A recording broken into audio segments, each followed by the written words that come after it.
Mukunda Jewelers, first ever factory outlet opening soon in Jubilee Hills.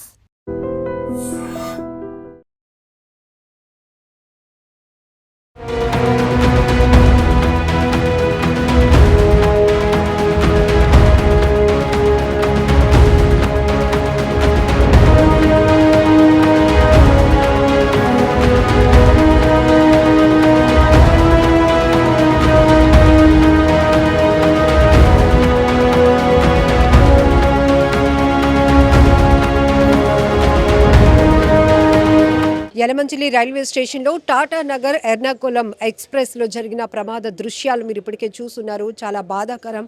ఈ ప్రమాదంలో, ఈ దుర్ఘటనలో 70 ఏళ్ల వ్యక్తి, విజయవాడకు చెందినటువంటి వ్యక్తి చంద్రశేఖర్ సుందరం అనే పెద్దాయన పూర్తిగా బయటకు రాలేక, ప్రమాదం నుంచి తప్పించుకోలేక ఆ మంటల్లోనే విలవిలలాడుతూ సజీవ దహనం అయిపోయారు. చాలా బాధాకరమైన విషయం.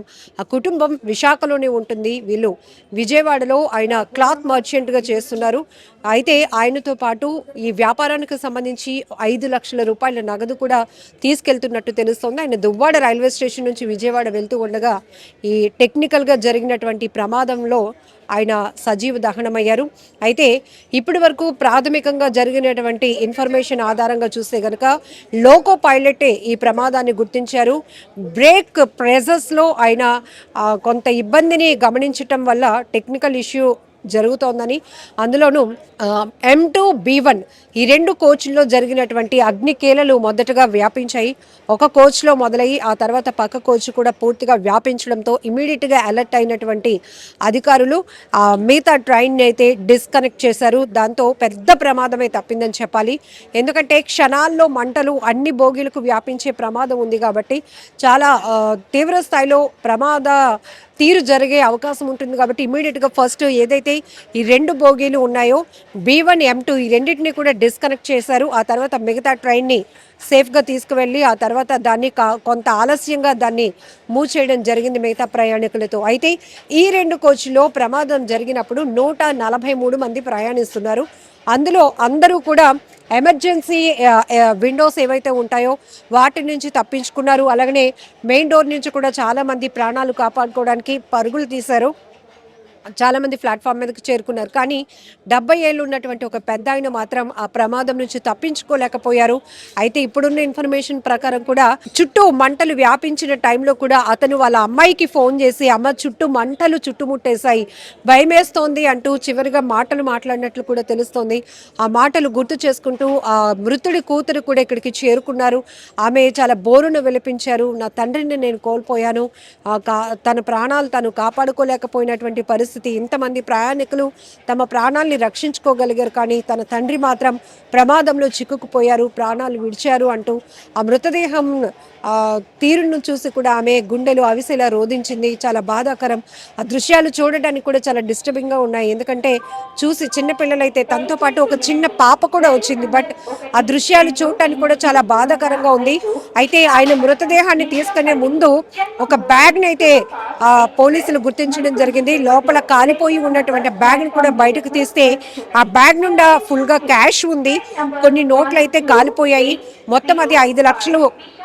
ఆయన క్లాత్ మర్చెంట్ కాబట్టి ఆ వ్యాపారానికి సంబంధించి అమౌంట్ తీసుకొని వెళ్తున్నట్టు తెలుస్తోంది. దువ్వాడలో ఆయన ట్రైన్ ఎక్కారు. ఎందుకంటే ఆ తర్వాత ఇక్కడ అనకాపల్లి దాటిన తర్వాత నర్సింగపల్లి దగ్గరకు వచ్చేటప్పటికి బోగిల్లో మంటలు గమనించినటువంటి లోకో పైలట్ ఇమీడియట్గా యలమంచిలి రైల్వే స్టేషన్లోనైతే ట్రైన్ని నిలిపేయడం జరిగింది, డిస్కనెక్ట్ చేయడం జరిగింది.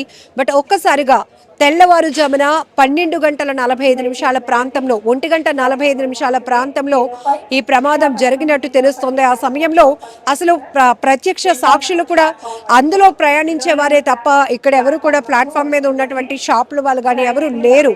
కాకపోతే వాళ్ళ ప్రాణాలు వాళ్ళే కాపాడుకునే ప్రయత్నంలో వాళ్ళు పరుగులు పెట్టడం, వారందరినీ సేఫ్గా బయటకు తీసుకురావడం జరిగింది. హుటాహుటిన ప్రమాదం జరిగిన తీరును చూసినాక రైల్వే పోలీసులు కావచ్చు, లేకపోతే safety commission of south central railway కావచ్చు, అలానే ఇంకా క్లూస్ టీం కూడా ఇక్కడికి చేరుకొని, ఫోరెన్సిక్ టీం కూడా చేరుకొని ఆధారాలన్నీ సేకరించడం జరిగింది. సో ఇప్పటికీ మీరు దృశ్యాలు చూస్తుంటే కనుక ఫోరెన్సిక్ టీం అయితే కనుక ఆధారాలు సేకరించే పనిలో ఉంది. ఇంకేమైనా టెక్నికల్ ఇష్యూస్ నడిచాయా, ఎక్కడ ప్రాబ్లం వచ్చింది అనేది. సో ప్రస్తుతానికైతే అనకాపల్లి జిల్లా ఎస్పీ కావచ్చు, కలెక్టర్ గారు కూడా ఇక్కడికి చేరుకున్నారు. ప్రమాదం గురించి అడిగి తెలుసుకోవడం, మీడియాకి అడ్రస్ చేస్తూ కూడా కలెక్టర్ గారు చెప్పారు పైలట్తో మాట్లాడినప్పుడు. ఎందుకంటే ఆల్రెడీ ఇందులో డిస్కనెక్ట్ చేసినటువంటి మిగతా ట్రైన్ ఏదైతే ఉంటుందో, ఈ కోచ్లు రెండు, ప్రమాదం జరిగినటువంటి కోచ్లు రెండు ఇక్కడ ఉండిపోయాయి. మిగతా ట్రైన్ మూవ్ అయింది.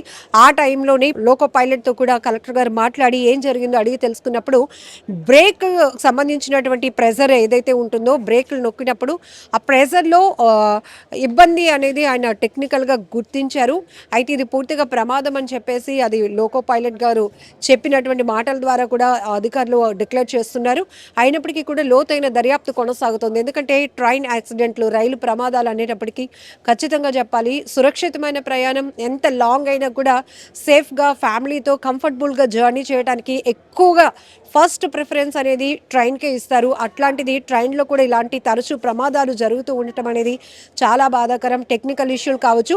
అయితే ప్రమాదం తీరు పెద్దదిగా పెరగటానికి కారణం కూడా మంటలు చిన్నగా వ్యాపించిన అవి ఏంటంటే లోపల ఫోమ్ ఉంటుంది, బెర్త్కు సంబంధించినటువంటి బెడ్స్ కావచ్చు, క్లాత్స్ ఎక్కువగా ఉంటాయి, అలానే ప్రయాణికులు తీసుకెళ్లే మెటీరియల్స్ కావచ్చు, ఇవన్నీ కూడా టెక్నికల్గా చిన్నపాటి ప్రమాదమైనా అది పెద్దదిగా జరగటానికి అనేక కారణాలు కూడా ఉన్నాయి. దీనివల్ల తెల్లవారు జరిగే ఈ ప్రమాదం దృశ్యాలు సోషల్ మీడియాలో వైరల్ అయినాక ప్రతి ఒక్కరూ తీవ్రమైనటువంటి భయాందోళన నెలకొంది. ప్రయాణం అంటేనే ఒక రకమైన ప్యానిక్లోనికి వెళ్ళిపోవాల్సిన పరిస్థితి. మళ్ళీ మనం గమ్యస్థానాలకి క్షేమంగా చేరగలుగుతామా లేదా, ఎప్పుడు ఏ వైపు నుంచి ఎలాంటి ప్రమాదం పొంచి ఉంటుందో, మన ప్రాణాలు సేఫ్గా ఉంటాయా లేదా, ఇట్లా రకరకాల క్వశ్చన్స్, రకరకాల ఆలోచనలు, ఒక అభద్రతా భావం అనేది ప్రయాణికుల్లో పెరుగుతోంది.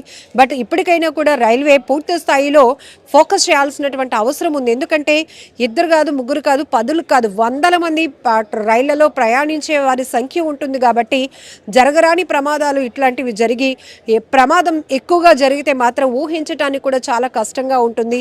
అయితే 143 మంది ప్రయాణిస్తున్న ఈ రెండు కోచ్ల్లో మాత్రం అందరూ తప్పించుకోగలిగారు. కానీ 70 ఏళ్ల చంద్రశేఖర్ సుందరం అనే పెద్ద ఆయన మాత్రం, ఆ వ్యాపారి మాత్రం ఈ ప్రమాదం నుంచి తప్పించుకోలేకపోయారు, అందులో ఉండిపోయారు.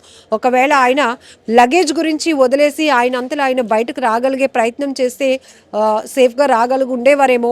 కాకపోతే ఆయన ఒక వ్యాపారి కాబట్టి తన లగేజ్ కోసం వాటి కోసం ఆలోచిస్తూ ఉండిపోయారా, నిద్రమత్తులో ఉన్నారా. ఎందుకంటే 2 ఎర్లీ అవర్స్లో జరిగింది కాబట్టి మోస్ట్లీ నిద్రమత్తులోనే ఉండే వాళ్ళు ఉంటారు. అయితే హడావిడి అయితే నడుస్తూ ఉంటుంది కదా, మిగతా వాళ్ళందరూ పరుగులు పెట్టడం, కేకలు పెట్టడం ఇదంతా నడుస్తుంది. మరి ఆయన ఒక్కరు మాత్రం ఎందుకు అలర్ట్ కాలేకపోయారో అర్థం కానటువంటి పరిస్థితి.